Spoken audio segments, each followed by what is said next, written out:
A Falklands Story. There we are in Portsmouth, waiting for the orders to set sail to Gibraltar.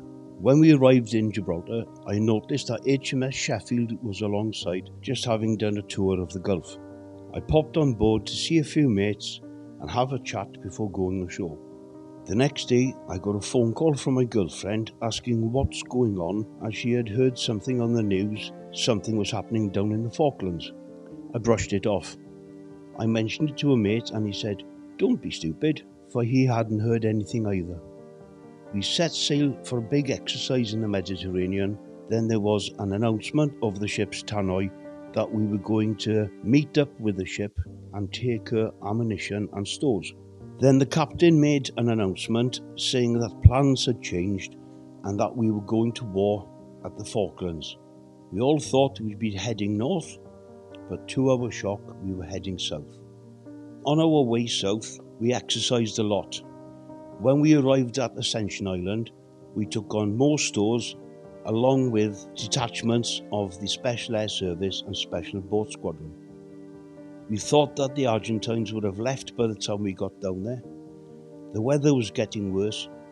I've been in rough weather before, but this was something different. At meal times, you'd be sitting with your meal in front of you. The next, you'd be eating with mates who were sitting 2 doors down. A few times we went to action stations ready to fire our missiles when we realised it was HMS Plymouth, as the weather had blown her off station. When we reached South Georgia, we disembarked the SAS and SBS. We supported them with naval gunfire support. 2 helicopters, ours and the one of HMS Broadsword, attacked the Argentine submarine Santa Fe and disabled her. A group of SAS was stuck on a glacier in bad weather.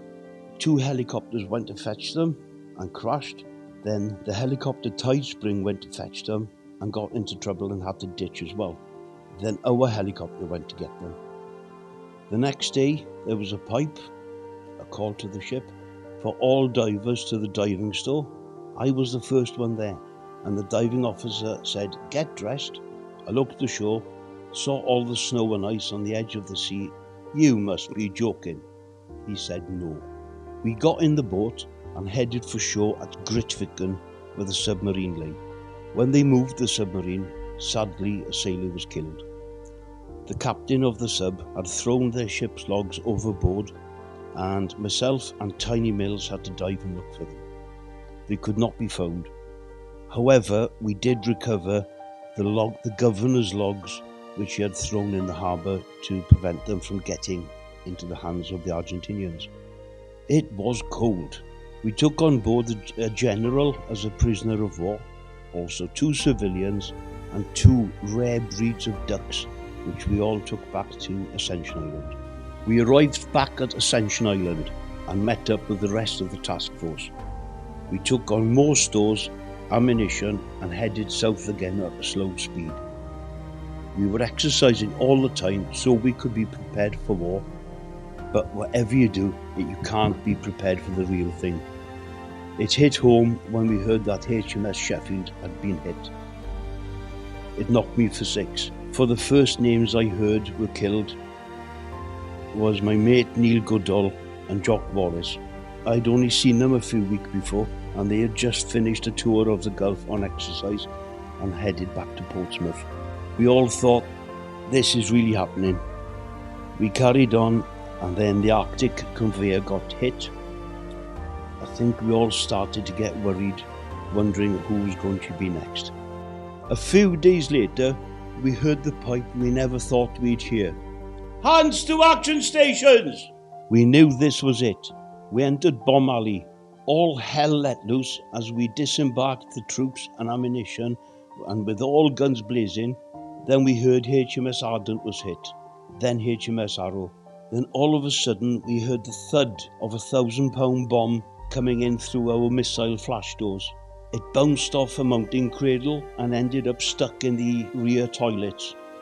Me and 3 others, Smudge, Swampy and Chick, ran some fire hoses out, for we had seen smoke billowing out of the dining room.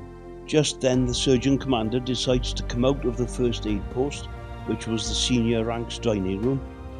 Smudge shouted at him, "Get back inside, you idiot, can't you see we've been hit?" Then we heard the plane was coming in again, and we hit the deck. It came around and strafed us with cannon fire. A few men got hit. The chief of the flight deck got injured in his face, and the sergeant got hit in the chest, and an aircrew got it in the groin. I looked up to see bullets coming through the side of the ship, and a piece of shrapnel went into the back of Swampy's leg, and we dragged him to the first aid post. We then found out that the bomb hadn't exploded, so we had to get rid of it. We pulled out of Bomb Alley. We could still see a few ships on fire on our way out, and we heard an alert that incoming aircraft were on the way, but much to our relief, they were our own.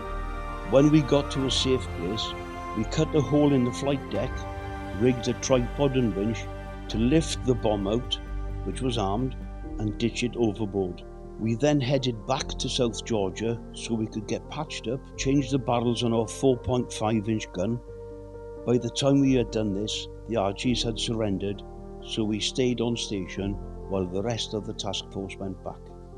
A few weeks later, we were relieved by HMS Southampton, and what a great sight it was to see her, and we were on our way home.